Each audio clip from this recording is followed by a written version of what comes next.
DC is hosting its second annual Israeli Street Fair, and you're going to be able to enjoy music there, food, drinks, arts and crafts, and so much more when you head down there. Joining me today with more on everything that you can expect is Amy Fouts and Tricia Sigwald to tell us all about it. Ladies, thanks for being here today. Thank you for having us. This is right around the corner. It is coming up, and I mean, away. it already, Tricia, just sounds like a wonderful planned event. What can we expect? We have a lot going on. So the event, again, is Sunday, June 4th. It's from noon to 4, and we have a little bit of everything. The goal was to have something for everyone at this event. So we have what we call a shuk, which is a market in Israel with local artists and vendors, a little bit of everything there. You want to come out and support these local artists, that would be great. We have a kids zone that has an inflatable obstacle course, a bouncy house, and then all kinds of Israeli and Jewish arts and crafts. We have what we call the Mediterranean Jumble Food and Libations Avenue, which is that sounds so good. We have 7 food trucks there, and the food and also beverage. It's a little adult beverages as well. Oh, yeah. And then we have Noam Bilitzer, who's participating. He's a prominent chef, and he'll have falafel. Once he had it last year, he's back this year. In addition, one of our food trucks will have falafel. So we have a lot of falafel, but a little bit of everything as far as the food variety at the event this year. And then we have music, Israeli music. We have DJ Aaron Thompson, who will be playing Israeli music all day long. We have cantors, 3 cantors from synagogues that will be, they have beautiful, beautiful voices. They'll be singing the Hatikva, which is the Israeli national anthem, and camel. We have the camels. She saved the best for last there. The big surprise. Your first year having camels there?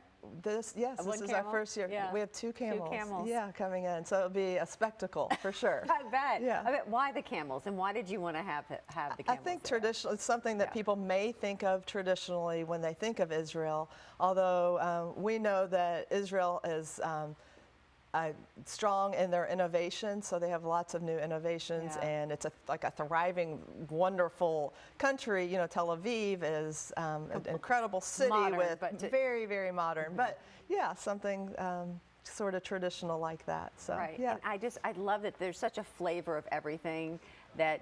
Come and learn, right? Get to know your neighbors. Yes, come and try something new and different. And it just sounds like you really took whatever you did last year and thought, okay, how can we do even more? Definitely, that was the goal. That was the goal, and you did that. Yes.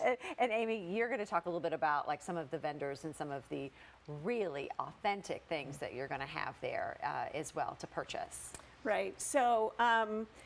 One vendor is coming from Israel, and actually, I don't know, my earrings I bought from him last time he was here.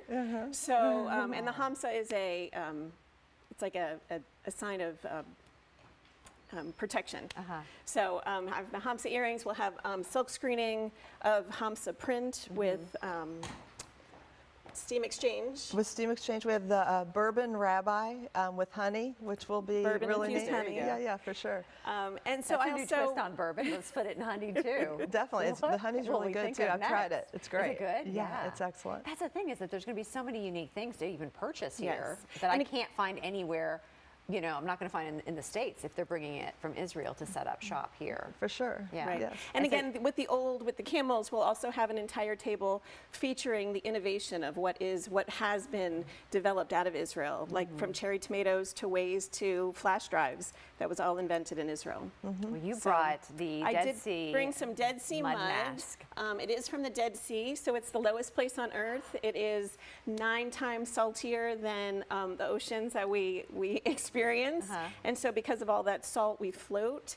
And the mud at the bottom of the Dead Sea is rich in potassium and sodium and magnesium. So it's good for psoriasis and acne and skin. So the healing powers of it. So we're going to have a little spot where kids can play with it, and so you just come and people go, when they go to the Dead Sea, they cover their entire bodies in it, and then they go float in the salt water for the healing properties of that.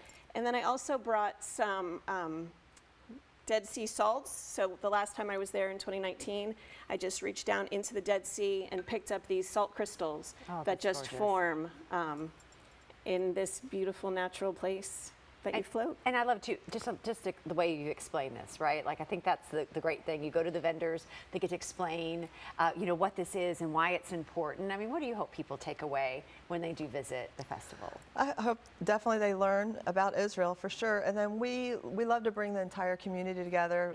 It's bridge building. It's just wonderful getting everyone together in a space and celebrating and having fun.